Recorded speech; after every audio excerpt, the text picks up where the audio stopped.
दोस्तों, क्या आपको पता है कि डायनासोर की हड्डियां दुनिया के हर आइलैंड पर पाई जाती हैं, यहाँ तक कि अंटार्कटिका पर भी, जहाँ पर किसी भी इंसान का नामो निशान तक भी नहीं है।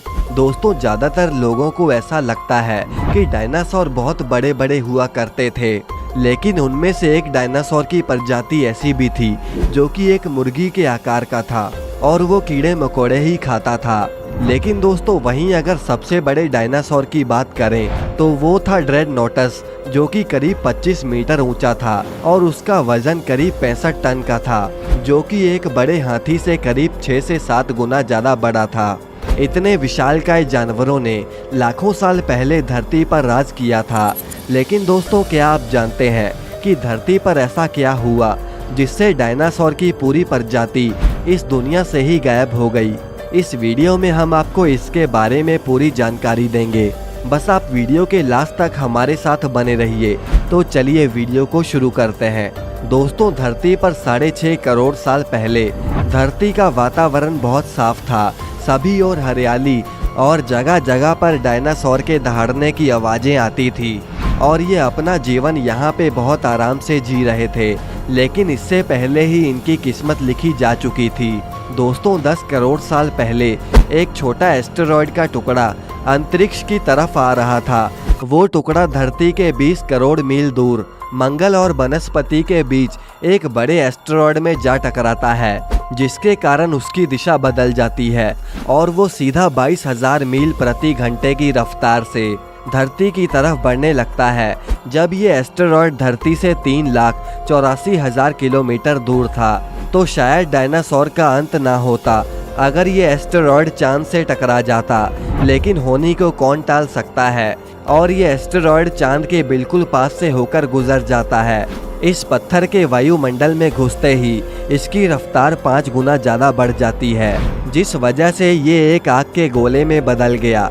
इसकी रफ्तार इतनी ज़्यादा थी कि इसने सिर्फ 4 मिनट में अटलांटिक ओशियन को पार कर लिया।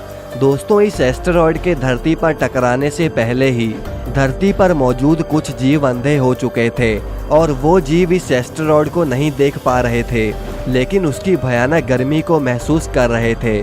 और कुछ ही समय में ये मैक्सिको की खाड़ी से टकराता है, जिससे एक बहुत ही खतरनाक विस्फोट होता है। ये विस्फोट इतना शक्तिशाली था कि इसके धरती पर टकराने से धरती की लाखों टन धातु अंतरिक्ष में चली गई। टकराव वाली जगह पर 180 किलोमीटर चौड़ा और 20 किलोमीटर गहरा गड्ढा बन गया। विस्फोट के कारण इस गड्ढे के मेटल और पत्थर धूल में मिलकर बादलों में बदल गए। 16 मिनट 40 सेकंड के बाद जमीनी टकराव की वजह से धरती से भूकंप की तरंगें उठनी शुरू हो गई, जिससे समुद्र की विशालकाय लहरों का निर्माण हुआ और हर तरफ से सुनामी की लहरें बढ़नी शुरू हो गई। भूकंप के कारण सभी ज्वालामुखियों ने अपना लावा उगलना शुरू कर दिया और इसी के चलते जगह जगह पर डायनासोर का विनाश होना शुरू हो गया और इसी के साथ धरती की महाविनाश की प्रक्रिया शुरू हो गई। इस विनाश में उड़ने वाले डायनासोर तो किसी तरह बच गए, लेकिन अभी ये महाविनाश खत्म नहीं हुआ था। जो टकराव के कारण धूल अंतरिक्ष में गई थी, वो ग्रेविटेशनल पुल के कारण आग के गोले के रूप में पूरी धरती पर बरसने लगे और दूसरी तरफ धूल का बहुत बड़ा तूफान पृथ्वी पर मौत लेकर आ रहा था। ये धूल के बादल इतने मोटे थे कि सूरज की रोशनी का धरती पर पहुंचना मुश्किल हो गया। दोस्तों, विस्फोट के 90 मिनट बाद धरती का तापमान 200 डिग्री बढ़ गया, जिस वजह से दूर दूर तक कोई भी डायनासोर बच नहीं पाया। इसके चलते 90% प्रजातियां खत्म हो चुकी थी और इसमें सिर्फ वही प्रजातियां बची जिसका वजन बहुत कम था। इस घटना में लाखों की गिनती में जीव मारे जा चुके थे और जो कुछ जीव बच गए उन्हें भी कुछ खाने को नहीं मिल पा रहा था।